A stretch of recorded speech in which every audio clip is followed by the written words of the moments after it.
Hi, everybody. It's Lisa Bobiak, Living Fully Balanced, where I help busy women who are overwhelmed make time to create space for balance. And I want you to know that I needed to make time for this today.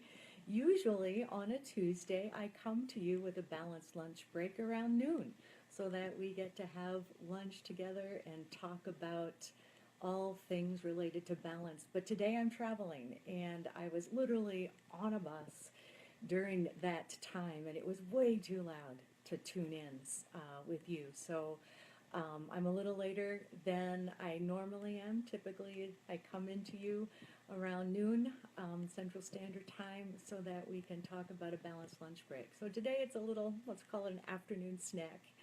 And I want to talk to you about our comfort zone and that surprising thing that I noticed about comfort zones. When I'm working with my clients, I'm noticing the number one thing that keeps people stuck and challenges them is living within their comfort zone. I'll give you an example. So, a client and I were recently talking about her frustrations at work. She was totally feeling, I'm going to use the word stuck again, in her position. And she was starting to feel resentful of this coworker because this coworker did receive a promotion that she was really kind of hoping for. So we talked about it, and we talked about courageous conversation strategies. And this gal decided to be bold and get the courage and talk with her boss. And she shared with her boss the skills she believes she has and the opportunities that she would like to take on. And the good news was her boss listened well. And he's nodding his head, and he said, "Yeah, I'd like you to take on more responsibility." So she got assigned and chose to be a part of the team with a health wellness initiative at work. And so our next conversation with a coaching call, she let me know about it. And I said, "Oh, wow, how does that feel?" And I'm anticipating that she's happy, right? And you are too, right? Who wouldn't be? She got what she wanted. She created this. She asked for it and she gets it. That's really cool. But here's the thing. She wasn't happy at all. She said, "Lisa, I don't want this. I don't think I can do it." The more I think about it, the more I realize how much extra work it's going to be. I wasn't thinking it was going to be that much. And everybody in the committee and on the committee have way more experience than me. I know they're not going to listen. I don't even think I have the time to do it. And even if I do, I don't think I can have anything to offer to the group. She got exactly what she wanted, but she wasn't happy. She was starting to feel a little overwhelmed. Let me share something with you. That is not uncommon. A lot of us start feeling that, let's just say, anxiety or worry when we get out of our comfort zone. And that's what happened for her. Comfortable, even though she didn't like it, was at least safe. Now, outside of the comfort zone, right, it's starting to feel a little different, and I'm not sure I like those feelings. So I want you to recognize that it's not uncommon when we get out of our comfort zone to feel like maybe we made the wrong choice. Maybe we bit off too much. Maybe it is something that we're in over our head, but that's not the case. Those feelings are exactly the signals and the triggers telling you that, "Atta girl, you go get 'em. You're out of your comfort zone." When we're in the comfort zone, we don't see outside. It's like we have no peripheral vision. When you're in this comfort zone, you can't see all the possibilities around you. You just can't. You're focused on the here and now. You're focused on feeling good. When we get outside of the comfort zone, that's where the possibilities live. But it's really hard for us to go there. I'll give you a personal example. So in the beginning, when we were younger, our first couple of houses were fixer-uppers, right?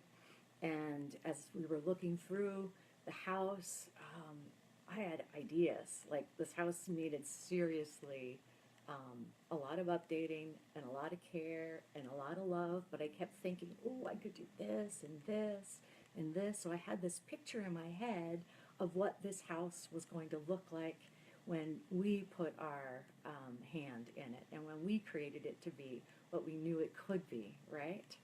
And so signing that contract, closing the deal, the house is ours. The first thing in my head was, I am so fixing that master bathroom. The master bathroom, even though everything in the house needed updating, that master bath was the worst. I don't think it had ever been updated when other parts of the house have been. So it was, picture a very narrow back of the house bathroom, small tiny little window, and it was dark, dark tile. The wallpaper was very patterned and distracting, and it was like a horrible feeling going into it every morning, like, ugh, I gotta get this fixed. This has got to be the first thing we fix. But over time, other things took priority. So we updated the kitchen. We put fresh coats of paint on other areas of the house. The dining room, put a nice little chair rail around it and painted it a lovely Williamsburg green and got a brass candlelight chandelier. You want to guess the decade? Yep, it was 1990s. But we made the house look like ours, except the bathroom. So my point is, when we get comfortable, we don't tend to see what's around us. And I can tell you, over time, over the years living in that house, that master bathroom wasn't fixed. And I kind of didn't notice it anymore. I wasn't bothered by the wallpaper or the dark tile. I got used to it. Quite frankly, I kind of got comfortable with it, right? So what do we do to break out of the comfort zone when it kind of lulls us into complacency? How do we know when we're in complacency if that's where we are? Oftentimes, many of us have to get a wake-up call from somebody else. We actually wait for a wake-up call, and that's what gets us out of the comfort zone. So in my case, changing the bathroom meant the sale of the house. We needed to sell the house, and there was no way we were going to sell the house with the bathroom in that shape. So we updated it to sell the house, right? How many times does that happen to people? For others, a wake-up call is a serious conversation with the doctor. And the doctor says, buddy, you have got some habits to change, or you are facing dire consequences. That's waiting for the consequences to happen. That's waiting for a wake-up call. That's waiting for somebody to hit you over the head with some bad news. Here are 3 tips that I'm offering you so that you can be proactive. Even when you're in the comfort zone, there are some signals you can listen for and tune into to get yourself out of the comfort zone and moving forward and creating some possibilities in your life. And why do you want to do it? When we're in the comfort zone, we don't see the possibilities. We're only focused on the here and the now. So one of the first things you can do to notice if you're kind of hanging in the comfort zone too long is tune into your body. Because here's the cool thing about your body.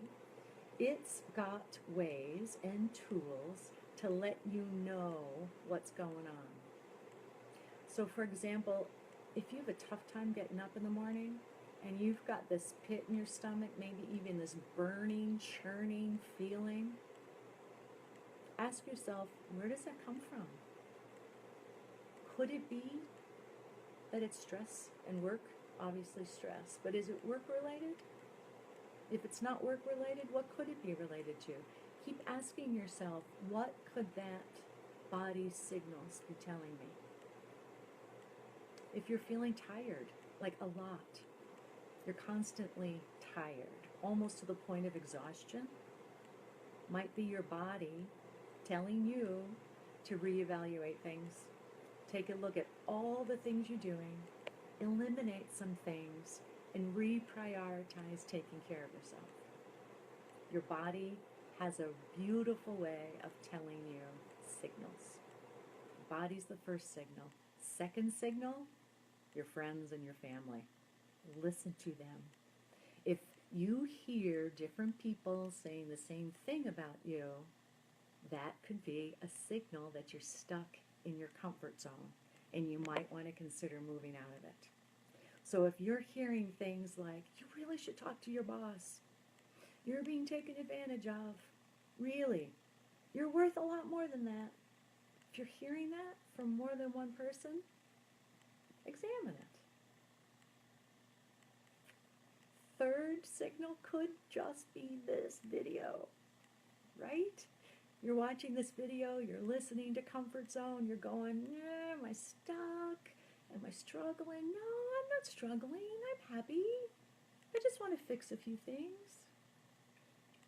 Maybe this video is your signal. If it is, there are lots of ways that we can help you move forward out of a comfort zone and toward your best life, right? Towards your purpose, towards energy, toward excitement. So Living Fully Balanced is the name of my business. I love talking about balance. So call me, contact me, and then we can have a 45-minute free coaching session so that we can figure out how to move you out of your stuck place or out of your comfort zone and create an action plan. It's there for you, friends. 45 minutes free with me. Contact me either here through Facebook, and I'll take any private messages that way, or you could schedule very easily with me on my website, livingfullybalanced.com. There's a quick, easy button, and you can schedule yourself to chat with me. 45 minutes is all it takes. We can get you out of that comfort zone and moving forward. The surprising thing about your comfort zone, even though it's comfortable, it could be your stuck place. It could be holding you back. Think about that, but don't think too long. Get out of your comfort zone, and let's live fully balanced. Until next week, this is your Balanced Lunch Break with Lisa Babiak. Bye-bye.